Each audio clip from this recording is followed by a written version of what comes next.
Siapa Apa Pak? Bulan-bulan aja. Siapa dari mana dulu? Dari apa aja? Ya. Gini Pak, Ya. saya mau tanya tentang kesempatan berkarir dalam Pelindo ini. Oke. Kan seorang karyawan ini butuh untuk diasah terus kan. Yes. Jadi dalam kesempatan berkarirnya, apakah dia nanti ada kesempatan untuk bisa naik mungkin dari staff kemana atau dari mungkin ke manajer atau kemana, ke supervisor kemana gitu. Apakah kesempatan itu tuh terbuka gitu untuk Pelindo Pak? Oke. Untuk ya gitu. Jadi karir path gitu ya. Iya, career path-nya. Oke, langsung jawab aja ya. Ya, Nah, kalau di Pelindo sendiri itu memang sudah dipetakan ya, seandainya di satu orang ini untuk menjadi proses karir selanjutnya seperti apa. Tapi memang untuk achieve karir itu memang dibutuhkan persyaratan-persyaratan. Seperti halnya seandainya untuk mencapai di posisi GM paling enggak dia sudah menjalani proses ini gitu. Dan masa kerjanya juga dihitung gitu. Tapi di Pelindo sendiri sekarang pasca manajer ini lebih terbuka gitu loh. Untuk proses karir path-nya, untuk perjalanan karirnya tuh dia tidak monoton gitu loh Bu. Jadi ini makanya kita memang diciptakan untuk general gitu loh. Dan kita nggak spesialis ya Bu.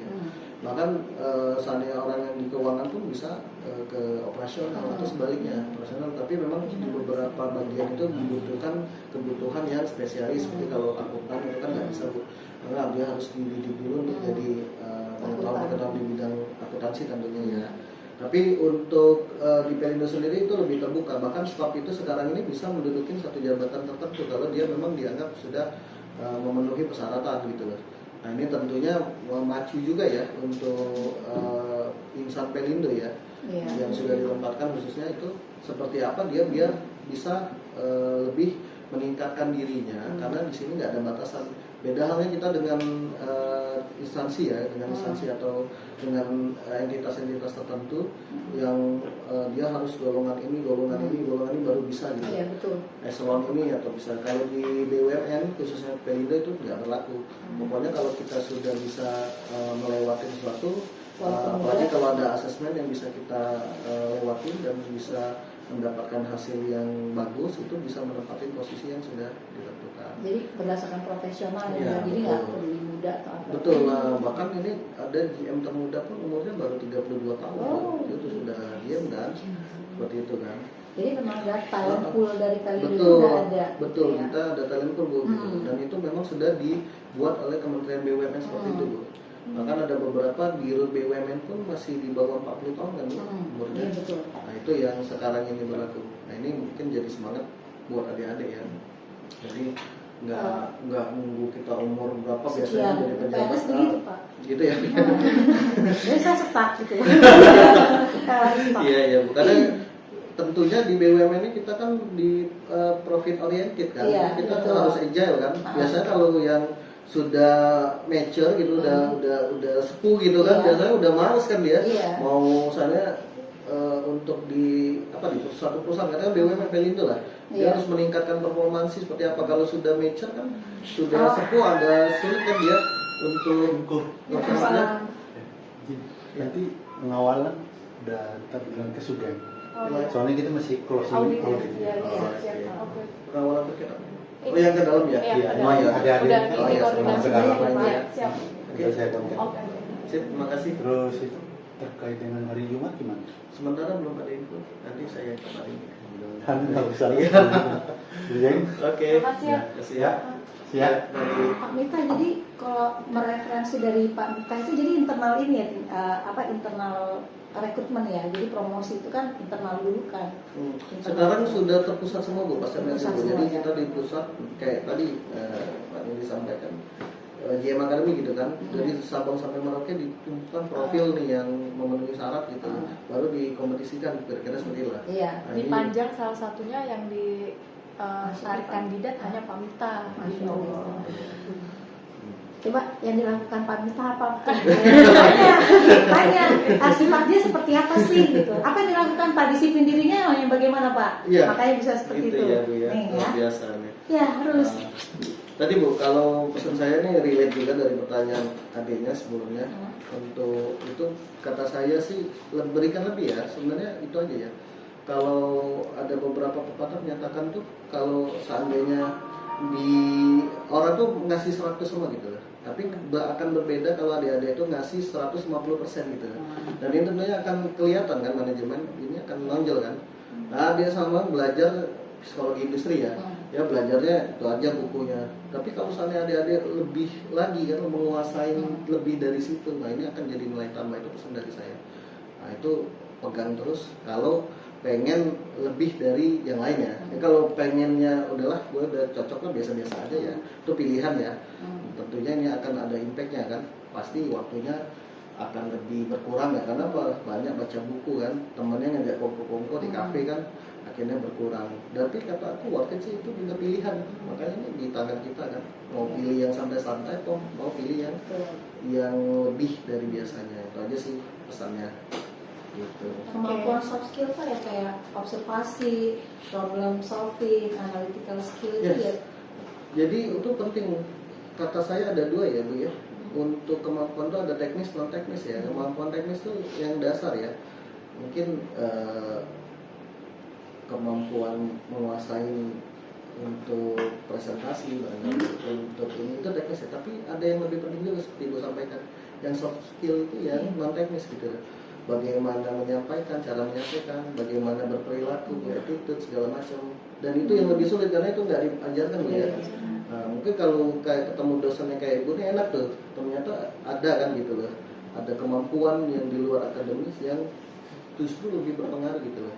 Nah ini tentunya adik-adik pahamin ya, karena contohnya kita dengan atasan ya, untuk menyatakan kita ketidaksetujuan atau ada gagasan ide kita yang lebih baik itu ada caranya ya, karena kita di Indonesia ya. Mungkin berlaku juga Bu ya kalau kita bekerja di luar Bu ya, untuk menyatakan pendapat, karena pada saat di forum-forum tertentu itu marwah pimpinan itu kadang-kadang penting juga Bu ya. Betul. Nah itu juga saya kira bagian dari non teknis atau soft skill Bu ya. Bila di selain itu yang kemampuan analitik, terus ibaratnya cara berperilaku, bahkan cara berpakaian pun itu penting juga adik-adik gitu ya. Gitu kan. Mungkin adik-adik mau memasarkan sesuatu gitu loh. Tapi dengan kurang meyakinkan gitu ya. Mau memasarkan rumah seandainya adanya juga kurang meyakinkan, mungkin saya selaku pembeli ini benar nggak sih gitu kan. Nah itu salah satu masukan juga seperti itu. Tapi nggak apa-apa terus belajar. Kita berevolusi. Tadi disebutin presentasi kan. Seberapa stres ya soal presentasi? Ini slide-nya, indah kan slide-nya. Nah, saya menuntut begitu kan. Eropa, saya jadi kayak tokoh jahatnya gitu loh. Justru kalau diajarkan dengan seperti Ibu ini lebih ini ya, kan anak-anak kan belajar jadinya. Kalau enggak santai gitu. Iya. Kan untuk mereka nanti saya ini kali ini udah semester 5, totalnya semester 6, 7. Tahunnya dunia kerja. Harus ada dasar yang saya itu business presentation, cara membuat slide yang baik itu pakai itu untuk level profesional sekali karena pas stakeholder yang dipakai, audiensnya lebih luas. Makanya buat presentasi itu yang keren, tadi keren kan. Kemudian tadi dia ngomong juga kalian harus presentasi ke banyak audiens, itu harus ada skill yang cukup. Kemudian problem solving dong, ayo belajar. Tapi ya now you know. Ingat belajar ya Bu ya. Belajar. Tapi kalau udah ini disuruh bikin presentasi nggak bisa, nanti undurnya gimana ya? Belajar ya. Belajar. Karir tidak menunggu usia. Contoh Pak Miftah gitu, bahwa meskipun dia muda tapi ingin berkarir sebagai AM dan dia prestasinya adalah salah satunya dari jauh panjang di tengah banyak kompetitor se Indonesia Raya gitu. Itu prestasi tuh. Entah nggak tahu kita nggak tahu kan ininya seperti apa. Tapi sekarang aja posisinya udah karirnya udah lumayan ya ini ya. Cepet kan. Tuh. Gitu ya. Oke, lanjut. Lanjut, Next. ada lagi? Ada lagi nggak? Kalau gitu Yang aku aku ya pertanyaan. Iya deh. Bisa Pak Miftah dan Kak Nini jawab bisa. Oh, iya. Geser nih sedikit dari Puput nanyain soal career development gitu. Karena career development pasti perusahaan kayak Pelindo butuh training ya, kayak seperti training gitu. Jadi aku nanya ini, karena Pelindo kan sudah melakukan merger, pastinya ada perubahan mungkin sedikit atau beberapa perubahan yang membutuhkan skill lebih atau training gitu ya terhadap pegawainya untuk mengoptimalkan konektivitas antara perusahaannya, dan kan sudah menjadi tersentral dan produktivitasnya lebih besar gitu ya. Apa sih training yang mungkin ada jadi muncul gitu ya setelah terjadinya merger perusahaan Pelindo ini? Mungkin ada hal-hal baru terkait yang dibutuhkan gitu lah oleh pegawainya, pasti butuh hal yang lebih gitu kan ya Pak ya dari sebelumnya karena merger ini sendiri. Penyediaan training gitu. Iya. Ya, tadi kalau KPI itu terus ya, Key Performance Indicator ya, itu terus tujuan ya dari perusahaan yang ditetapkan ya untuk penilaian ya KPI. Dan memang untuk proses menuju KPI yang sudah ditentukan tuh perusahaan ada upaya ya dengan memberikan pelatihan ya kepada karyawannya ya. Dan pasca merger ini kita ada terobosan, memang sekarang ini pembelajaran itu melalui online Bu. Kita ada satu portal, ada satu portal First itu yang dibikin oleh perusahaan itu. Sekarang ini perusahaan ini nggak nyuruh kamu belajar ini, sekarang karyawan yang disuruh, pekerjanya disuruh aktif gitu. Ini ada ratusan, ada ribuan materi dan itu ada poinnya gitu loh. Jadi kalau lo mau belajar ya belajar sendiri, lo masuk ke portal ini, login, lo pelajarin, di akhir itu ada kuisnya, silakan dikerjakan. Mau masuk nggak masuk terserah kerjanya gitu loh. Tapi untuk meningkatkan seperti itu, sekarang untuk offline training memang agak dikurangi ya, kecuali untuk sertifikasi ya. Kalau sertifikasi kita ada corporate-nya di Bogor ya, kita ada corporate university untuk pelabuhan. Nah itu biasanya untuk yang sertifikasi ya, untuk beberapa ketentuan khususnya dari pemerintah itu sertifikasi. Kalau untuk pandu segala macam kan itu ada endorse-nya kan, dan itu memang harus offline. Tapi untuk meningkatkan kapasitas pekerja, saya lihat strategi perusahaan ini melalui teknologi informasi gitu loh. Kita dikasih akun satu, portalnya udah suruh cari sendiri kemampuannya mau apa nih. Untuk kemampuan keuangan untuk seorang manajer, seandainya akuntansi untuk non akuntan gitu loh. Dan untuk beberapa itu banyak di dunia, bahkan ada beberapa juga yang untuk parenting segala macam gitu loh. Nah itu saya pikir salah satu strategi perusahaan ya untuk meningkatkan kemampuan agar bisa mencapai KPI yang sudah ditentukan gitu. Nah sekarang ini mungkin adik-adik sama lah kayak mahasiswa ya kan, disuruh mahasiswanya ngejar Bu ya. Oh enggak Pak, Hah? saya ngejar. Oh, nanti masih bagus nih. Nanti di dunia kerja sebaliknya gitu. Kita nggak kayak dulu sekolah SMA ya. Ini kasih tugas kerjain ya. Enggak, sekarang ini keseriusan ya. Ini serius nggak sih? Mau belajar nggak sih? Kira-kira seperti itu. Atau pekerjaannya mau kerja nggak gitu kan? Ya, kira-kira kalau nggak mau kerja, udah lemas, udah males-males, ini ada pintu nih, ada pintu resign gitu kan. Nah sekarang banyak perusahaan tuh sudah seperti itu. Nah ini juga tantangan buat adik-adik, apalagi sudah pegang HR kan. Nggak bisa kita mengendalikan ada 10.000 karyawan satu-satu kita ingatkan kan. Gitu loh, kamu harus rajin, kamu harus semangat, nggak bisa. Tapi ciptakan aja toolsnya. Ini ada KPI toolsnya ini. Yang mau kerja, yang kira-kira masih butuh kerjaan, ya tunjukkan gitu loh. Kira-kira kalau sudah mau santai-santai, kira-kira atau kira-kira sudah nggak butuh lagi ya mungkin ada jalan kira-kira seperti itu ya. Nah ini saya yakin setiap tahun dan ke depan tuh bakal berkembang lagi ya untuk seperti itu. Sekarang mungkin perusahaan nggak mau banyak investasi untuk pelatihan-pelatihan, tapi justru memintakan pekerjaannya itu kesadaran pribadi, tapi ini ada punishment tentunya. Nah ini plus minus sih kata saya, plus minus gitu. Tapi ini mungkin sudah pasca merger Pelindo sudah menyatakan seperti itu ya. Karena kita dari proses rekrutmen itu memang nggak mudah kan. Jadi memang kita menuntut keseriusan dari masing-masing personal gitu lah. Untuk benar-benar nggak dia kemauan dan kemampuan dia untuk mengikuti dari visi misi perusahaan seperti itu. Ya, gitu ya Dea. Ada yang kurang? Cukup. Mungkin ini tambahan pertanyaan setelah dilakukan yang seperti tadi apa ya, training yang ditetapkan oleh Pelindo, mungkin ada isu apa sih yang tertangani dari metode pelatihan dari Pelindo itu sendiri, isu di Pelindo sendiri. Okay. Isu tadi yang plus minus tadi ya, plusnya mungkin lebih mudah lebih bisa dijangkau di mana aja. Minusnya ya mungkin orang-orang yang tadi yang nggak pedulian ya, dan ada yang masih juga old passion yang gaptek kan, nggak tahu caranya seperti apa gitu kan, nggak ngerti gitu kan. Nah itu juga jadi PR juga bagi perusahaan, seperti apa nih buat treatmentnya kan gitu loh. Karena ya tadi kita ini kan bergerak terus kan, mungkin ada beberapa personil yang masih terjebak dengan old passion itu, ini juga PR perusahaan menurut saya ya, buat biar bisa meningkatkan performansinya seperti apa gitu kan. Nah sekarang absen pun kita nggak pakai fingerprint, kita pakai aplikasi kan. Iya. Absen dikasih range absen gitu.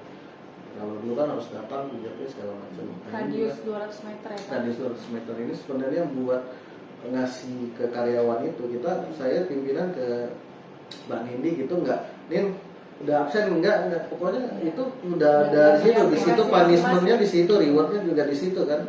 Nah ini sekarang intinya apa, perusahaan sudah nggak fokus lagi ke hal seperti kalau dulu kan kita cek absen pimpinan ya, absennya jelek atau seperti kita enggak, karena itu sudah jadi tanggung jawab pribadi. Sebenarnya sudah IT Gitu.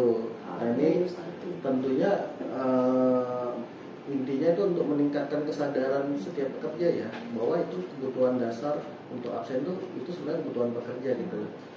Nah ini yang tadi yang terkait teknis tadi kan, itu tuh kedisiplinan segala macam itu kita sudah nggak ngurusin itu, masing-masing harus disiplin ya. Kita sekarang menuntut output aja, kita ada tugas ini, outputnya seperti ini gitu. Nah kita nggak lagi jam 7 kumpul ya di sini, nggak seperti itu. Kalau saya lihat perusahaan-perusahaan besar sudah seperti itu polanya. Bahkan kalau kayak Google tuh dia nggak perlu masuk kantor kan, yang penting kerja clear kan, gitu loh. Dia kerja di mana aja, work from everywhere ya, bukan work from home kata dia kan, kerja di mana aja. Nah itu juga akan makin berkembang seiring dengan berkembangnya teknologi. Menurut saya mungkin akan ditemukan teknologi baru yang lebih memudahkan perusahaan ya untuk mengontrol pekerjaannya seperti itu. Nah ini tentunya untuk memudahkan HR juga kan, Human Resource Development ya, HRD ya, seperti apa kan. Jadi strategi-strateginya enggak strategi kuno lagi Bu. Iya. Ini menentunya enggak lagi nih. Bagaimana nih untuk meningkatkan motivasi pegawai, nggak perlu lagi kita satu persatu kan, langsung aja gitu. Dan di perbankan juga semuanya udah performance itu udah dinilai lewat IT. Dan kan training online nih semuanya.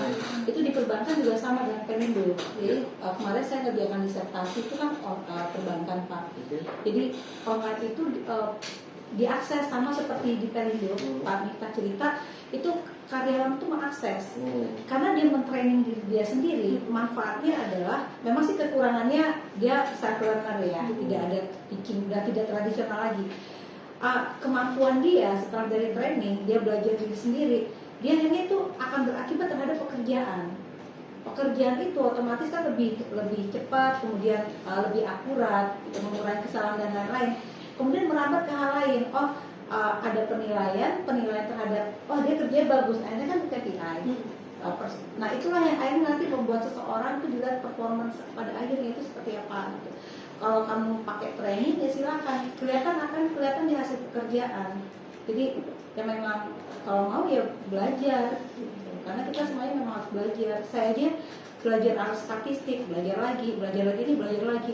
Mau ngajar kalian belajar lagi. Jangan saya ada yang kelupaan gitu. Kalau buka website dulu, sekarang perkembangannya seperti apa? Ya terus belajar, kalau saya juga kalau penganut tetap belajar ya, jadi pasti belajar karena dia mau ada pengembangan karir gitu.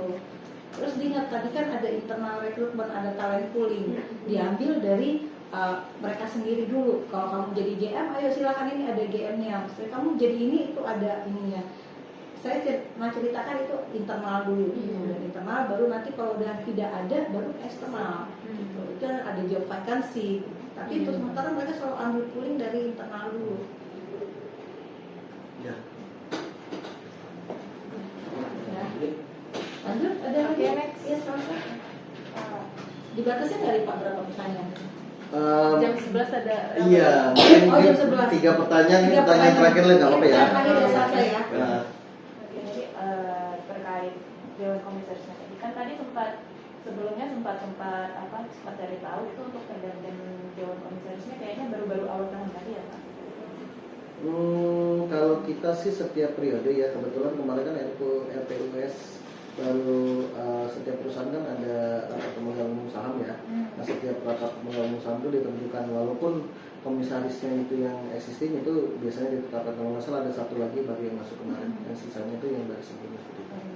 Nah, jadi dari pergantian dewan komisaris ini di internal regional sendiri Pak, itu ada nggak transformasional yang dirasakan? Mungkin dari penerapan inovasinya atau rules and regulationnya, dan itu berpengaruh nggak dengan peningkatan employee performance ini? Oke. Jadi untuk komisaris itu perwakilan pemegang saham ya, karena BUMN ini 100% ini milik pemerintah ya. Jadi memang perusahaan khususnya Pelindo ini dari pemerintah menempatkan personil selaku komisaris ya. Nah, makanya tadi biasanya ini tergabung dari profesional dan biasanya lebih politis ya, karena pemerintah menempatkan personnya gitu ya sebagai perwakilan pemilik gitu. Nah, komisaris ini dia lebih ke strategi, langsung ke direksi. Memang ada beberapa kebijakan itu biasanya dibahas di rapat umum pemegang saham. Nah, untuk tadi pertanyaannya memang ada beberapa masukan dari komisaris selaku pemilik, wakil dari pemilik perusahaan itu untuk peningkatan dan performansi khususnya dengan meningkatkan kapasitas pegawai. Nah, itu juga banyak dilakukan dengan program-program ya. Salah satunya program di Academy, terus ada beberapa program accelerated program sih itu segala macam. Nah, itu juga beberapa masukan dari komisaris ya selaku mandat pemilik saham penuh pemerintah seperti itu ya. Jadi kalaupun ditanyakan ya memang komisaris itu selalu mengontrol dengan beberapa kali rapat umum pemegang saham luar biasa gitu untuk menentukan kebijakan. Jadi kita ada kebijakan jangka panjang, ada kebijakan jangka pendek gitu. Mungkin itu ya. Oke. Sementara itu kalau kurang kasih nomor telepon aja. Misalnya kalau saya ada waktu saya jawab. Foto bareng kali ya. Foto bareng. Boleh Pak ya, foto barengnya sebentar. Ya. Habis ini lapangan